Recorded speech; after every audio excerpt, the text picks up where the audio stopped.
السلام عليكم ورحمة الله وبركاته. أشهد أن لا إله إلا الله وحده لا شريك له وأشهد أن محمدا عبده ورسوله. أما بعد فأعوذ بالله من الشيطان الرجيم.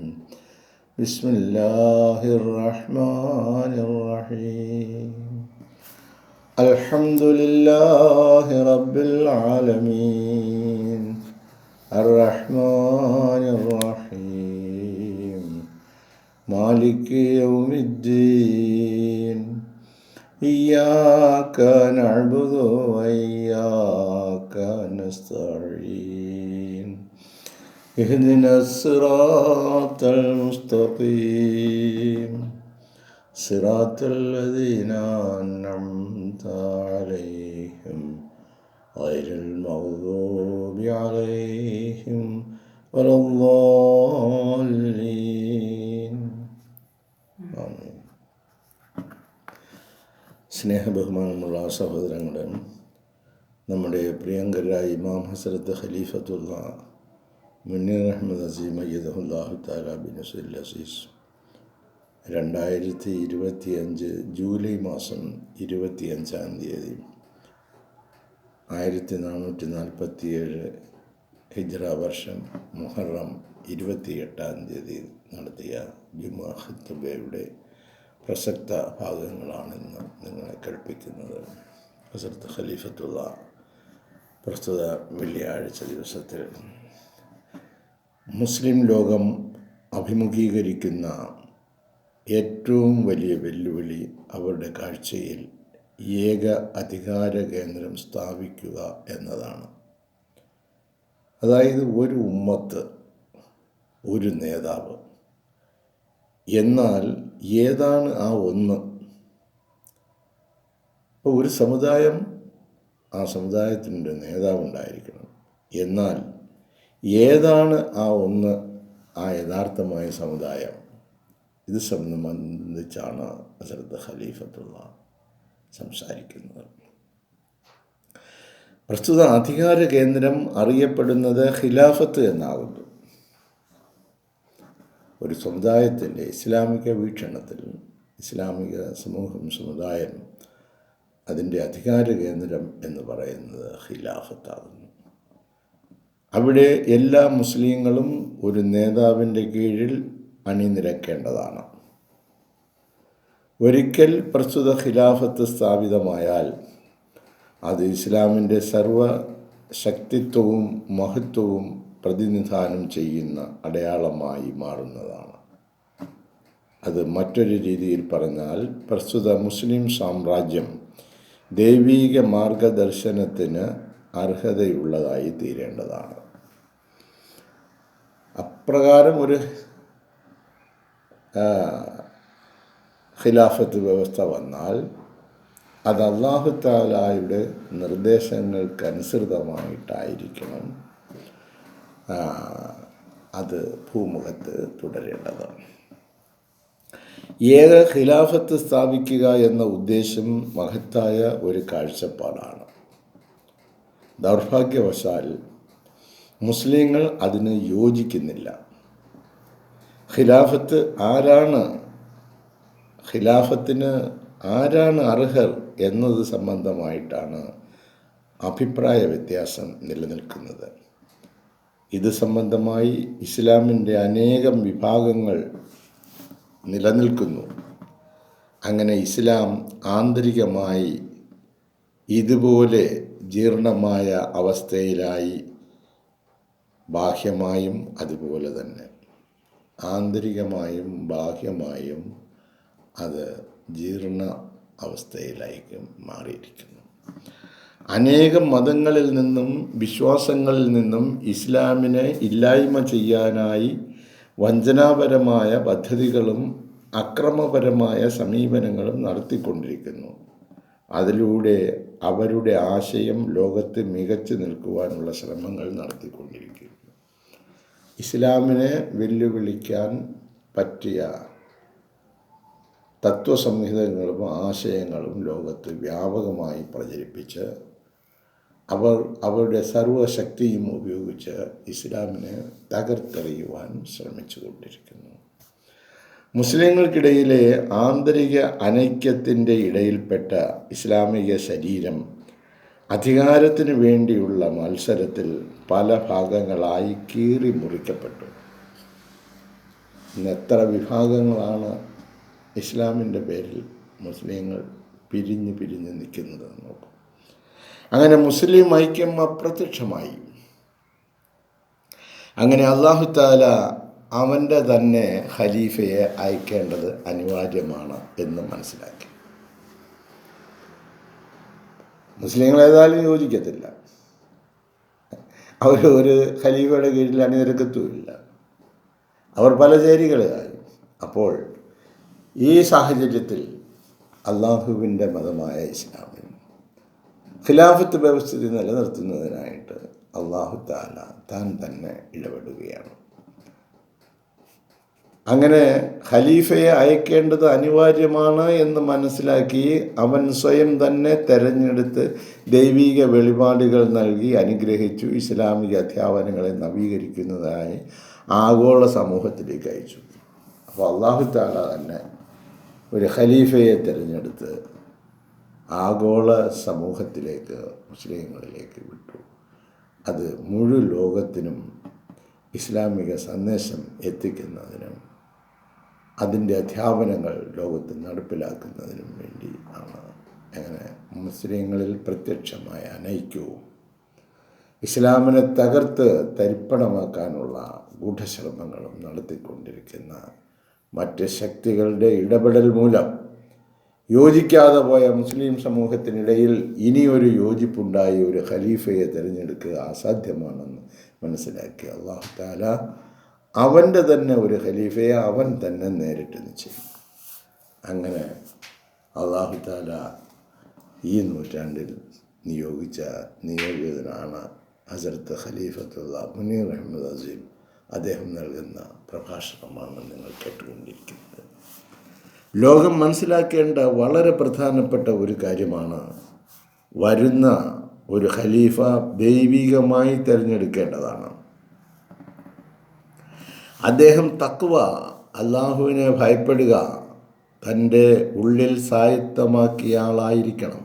ഖലീഫയായി വരുന്ന ആൾ തഖ്വയുള്ള ആളായിരിക്കണം, അള്ളാഹുവിനെ ഭയപ്പെടുന്ന ആളായിരിക്കണം.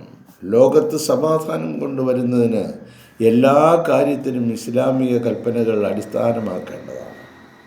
ഭൂമുഖത്ത് സമാധാനം കൊണ്ടുവരുന്നതിന് എല്ലാ നിലയിലും ഇസ്ലാമിക കൽപ്പനകൾ അടിസ്ഥാനമാക്കേണ്ടതാണ്.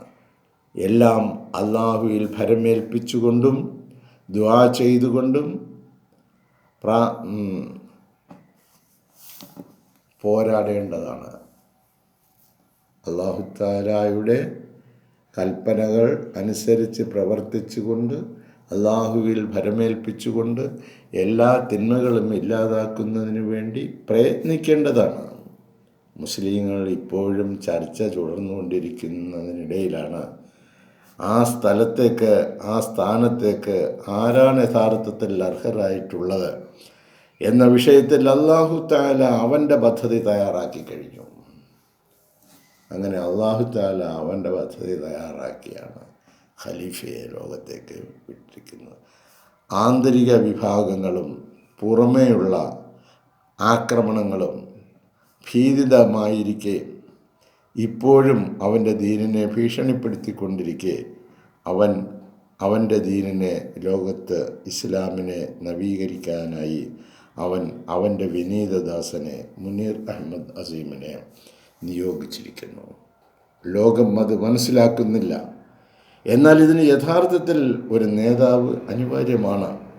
യോഗ്യതയുള്ള ഒരു വ്യക്തി, ഈ സ്ഥാപനത്തിൻ്റെ ഉത്തരവാദിത്വം ഏറ്റെടുക്കുവാൻ കഴിവുള്ള ഒരു വ്യക്തി, ഖിലാഫത്ത് എന്ന സ്ഥാപനത്തിൻ്റെ ഉത്തരവാദിത്വം അത് സ്ഥാപിക്കുന്നത് പ്രവാചകത്വവുമായി അടിസ്ഥാനപ്പെടുത്തിയാണ്. അത് സ്ഥാപിതമാകുന്നത് പ്രവാചകത്വവുമായി അടിസ്ഥാനപ്പെടുത്തിയാണ്. ആ പ്രവാചകത്വം ഏതാണ്? അത് ഹസ്രത്ത് മുഹമ്മദ് മുസ്തഫ സല്ലല്ലാഹു അലൈഹി വസല്ലമയുടെ നുബുവത്താണ്. ഹസ്രത്ത് മുഹമ്മദ് സല്ലല്ലാഹു അലൈഹി വസല്ലമയുടെ നുബുവത്ത് അടിസ്ഥാനപ്പെടുത്തിയാണ് അതുണ്ടാകുന്നത്. അത് ദൈവിക മാർഗദർശന പ്രകാരമാണ് സ്ഥാപിതമാകുന്നത്. അങ്ങനെ അത് മുസ്ലിം ജനതയെ നയിക്കുന്നതിനായി അല്ലാഹു തആലയിൽ നിന്നുള്ള വെളിപാടുകൾ ലഭിച്ചുകൊണ്ട് മുഹമ്മദ് മുസ്തഫ സല്ലല്ലാഹു അലൈഹി വസല്ലമ നൽകിയ അധ്യാപനങ്ങൾ ലോകത്ത് പഠിപ്പിക്കുന്നതിനും പ്രചരിപ്പിക്കുന്നതിനും അതനുസരിച്ചുള്ള വിധികൾ പുറപ്പെടുവിക്കുന്നതിനും അങ്ങനെ ഐക്യത്തോടു കൂടി കഴിഞ്ഞു പോകുന്നതിനുമായി അല്ലാഹു തആല തന്നെ അതിനുള്ള ഏർപ്പാടുകൾ ഇതാ ചെയ്തിരിക്കുന്നു.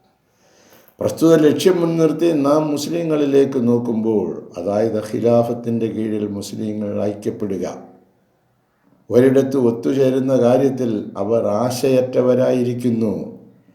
ഇത് പ്രയാസമാണെന്ന് ജനങ്ങൾ മനസ്സിലാക്കിയിരിക്കുന്നു, അസാധ്യം തന്നെ എന്നറിയുന്നു. ഒരു വിഭാഗത്തിൽ നിന്നും ഒരു നേതാവ് ആവിർഭവിക്കുക, എന്നിട്ട് എല്ലാവരും അംഗീകരിക്കുക, എന്നിട്ട് ആ ജമാഅത്തിനെ എല്ലാവരും അംഗീകരിക്കുക എന്നത് ഭാവനയിൽ മാത്രം ചിത്രീകരിക്കാവുന്ന സംഭവങ്ങളാണ്. മുസ്ലിങ്ങൾ ഈ കാര്യത്തെ സംബന്ധിച്ച് ചർച്ചയിലാണ്. ഓരോ സംഘത്തിനും അവരവരുടേതായ വാദമുഖങ്ങളുണ്ട്. ഒരു സംഘത്തിൽ നിന്നുള്ള നേതാവ് എന്തിന് എല്ലാവരുടെയും നേതാവാകണം? അല്ലാഹു തആല ഇത് സംബന്ധമായ തീരുമാനം എടുത്തു കഴിഞ്ഞു. അവരുടെ ആന്തരികമായ ഛിന്ന ഭിന്ന കാലിനടിയിൽ അല്ലാഹു തആലയ്ക്ക് അവൻ്റെ തന്നെ ഖലീഫയെ തിരഞ്ഞെടുക്കുവാനുള്ള കഴിവുണ്ട് എന്ന കാര്യം അവർ മറന്നുപോയി. നിങ്ങൾ തീർച്ചയായും ചിന്തിക്കേണ്ട ഒരു കാര്യമുണ്ട്. അത് പരിശുദ്ധ പ്രവാചകൻ ഹസ്രത്ത് മുഹമ്മദ് മുസ്തഫ സല്ലല്ലാഹു അലൈഹി വസല്ലമയുടെ വഫാത്ത് മുതൽ അനേകം വിഭാഗങ്ങൾ ഇസ്ലാമിനെ ക്ലേശിപ്പിച്ചിട്ടുണ്ട്. ഹസ്രത്ത് മുഹമ്മദ് മുസ്തഫ സല്ലല്ലാഹു അലൈഹി വസല്ലമ കൊണ്ടുവന്ന ഐക്യത്തിന് അവർ മുറിവേൽപ്പിച്ചിട്ടുണ്ട്. കാലാരംഭം മുതൽ തന്നെ മാനവകുലത്തിൽ വന്നിട്ടുള്ള പ്രവാചകന്മാർ അവരുടെ ഓരോരുത്തരുടെയും ജനതയിൽ വന്നപ്പോൾ അല്ലാഹുവിൽ നിന്ന് നമുക്ക് അറിവ് ലഭിച്ചിട്ടുണ്ട്. പ്രസ്തുത അറിവ് അവൻ്റെ പ്രവാചകന്മാരിലൂടെയും അവൻ്റെ ഗ്രന്ഥങ്ങളിലൂടെയും അവൻ്റെ വെളിപാടുകളിലൂടെയുമാണ് നമുക്ക് ലഭിക്കുന്നത്. ഓരോ സമയത്തും ഒരു പ്രവാചകൻ മരണപ്പെടുമ്പോൾ അപ്പോൾ ജനങ്ങൾ അവരുടെ തെറ്റുകൾ മനസ്സിലാക്കുന്നു. മരണപ്പെട്ട പ്രവാചകനെ അവർ ശരിവെക്കുന്നു. ക്രയോൾ ഭാഷയിൽ ഒരു ആപ്തവാക്യമുണ്ട്: മരണശേഷം ഔഷധീയമായ ചായ. ഇതുകൊണ്ട് അർത്ഥമാക്കുന്നത്, അതായത് കേടുപറ്റിയ ശേഷം മാത്രമേ പ്രതിവിധി തേടാറുള്ളൂ, അഥവാ രോഗശേഷമാണ് പ്രതിവിധി അന്വേഷിക്കുന്നത്. അപ്പോൾ ഇസ്ലാമിൽ ഇപ്രകാരം ഛിന്ന ഭിന്നമായി കിടക്കുന്ന മുസ്ലിങ്ങളെ ഒന്നിപ്പിച്ച് ഒരു ഖലീഫയുടെ കീഴിൽ കൊണ്ടുവരുന്നതിന് അല്ലാഹു തആല താൻ തന്നെ അതിനുള്ള ഏർപ്പാടുകൾ ചെയ്തു. പ്രവാചകന് ചുറ്റുമുള്ളവർ, അവരിൽ കുറച്ചു പേർ യഥാർത്ഥ നിലയിൽ നിഷ്കളങ്കരായിരിക്കും. മറ്റു ചിലരോ കപടവിശ്വാസികളായിരിക്കും. ആയിരക്കണക്കിന് അവിശ്വാസികളും ഉണ്ടായിരിക്കും. ചിലപ്പോൾ ഒരു പ്രവാചകന് വളരെ കാലം പ്രബോധനം ചെയ്യാൻ കഴിഞ്ഞു എന്ന് വരാം. വളരെ കുറച്ചു പേർ തിരിച്ചറിയുകയും അദ്ദേഹത്തിൽ വിശ്വസിക്കുകയും അദ്ദേഹത്തിൻ്റെ സന്ദേശത്തെ പിന്തുടരുകയും ചെയ്യാം. മറ്റു ചില പ്രവാചകന്മാർ വിജയം നേടുന്നവരാണ്. അവരുടെ ഭൂമിയിലെ ജീവിതകാലത്ത് തന്നെ അവർ ഈ ലോകത്ത് നിന്ന് വേർപെടുന്നതിന് മുൻപായി തന്നെ വിജയത്തിന് സാക്ഷ്യം വഹിക്കുന്നവരാണ്. അത്തരം പ്രവാചകന്മാർ എല്ലാവരും അല്ലാഹുവിൻ്റെ പ്രവാചകന്മാരാണ്. അവർ ഒരു നിയമഗ്രന്ഥം കൊണ്ടുവന്നാലും ശരി, കൊണ്ടുവന്നില്ലെങ്കിലും ശരി, അവരെല്ലാം അല്ലാഹുവിൻ്റെ ഖലീഫമാരാണ്. ഭൂമിയിലെ അല്ലാഹുവിൻ്റെ പ്രതിനിധികളാണ് അവരെല്ലാം. മനുഷ്യൻ്റെ ആരംഭകാലം മുതൽ തന്നെ അല്ലാഹു തആല നടപ്പിലാക്കിയ അവൻ്റെ പദ്ധതിയാണ് ഇപ്രകാരം അല്ലാഹുവിൻ്റെ ഭാഗത്ത് നിന്ന് പ്രവാചകന്മാരെ, ദൂതന്മാരെ നിയോഗിക്കുക എന്നുള്ളതും മാനവരാശിക്ക് നേർവഴി കാട്ടിക്കൊടുക്കുക എന്നുള്ളതും.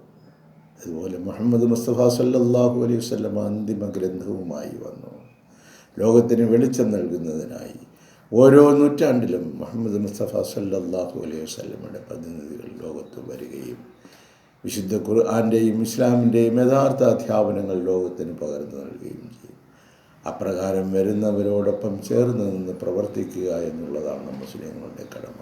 അപ്രകാരം പ്രവർത്തിക്കുവാൻ മാനവകുലത്തിന് മുഴുവനും വിശിഷ്യ മുസ്ലിം ലോകത്തിനും കഴിയട്ടെ എന്ന് പ്രാർത്ഥിച്ചുകൊണ്ട് ഈ വാക്കുകൾ ഇപ്പോൾ ഇവിടെ അവസാനിപ്പിക്കുകയാണ്.